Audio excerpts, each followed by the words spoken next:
This, to me, this all plays into the central bank digital currencies. They'll say, look, these hedge funds and these folks, we wouldn't have had to do all this if we'd been able to track them completely and see everything that's moving around. If we had a central bank digital currency, we'd have more control so that we wouldn't have these people being able to get away with it. Not to mention, we'll get rid of drug dealers on the street corner and black market crime, and it's all for the children.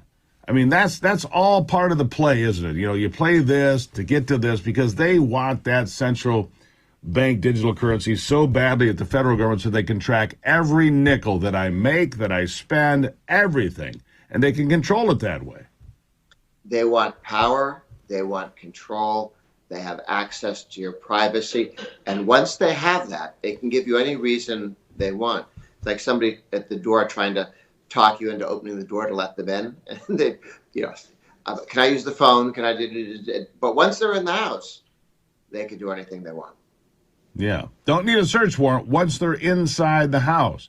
So, is there anything we can do at this point? Okay, you mentioned that they curtailed $22 billion from the original amount, but it's still $60 billion, give or take.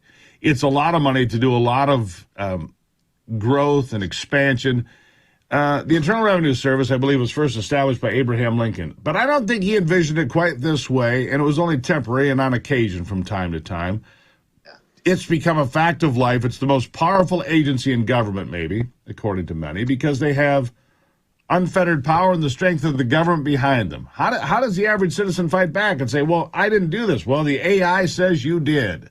How do we even protect ourselves? Well, I think the hearings that they've had in the House of Representatives, the Ways and Means Committee, exposing their invasion of people's privacy, they're taking data, meaning people's tax returns, and giving it to a left-wing group, which then timed their release of it with the Senate introducing legislation saying we should have more taxes and more spending, thinking that would help make their case.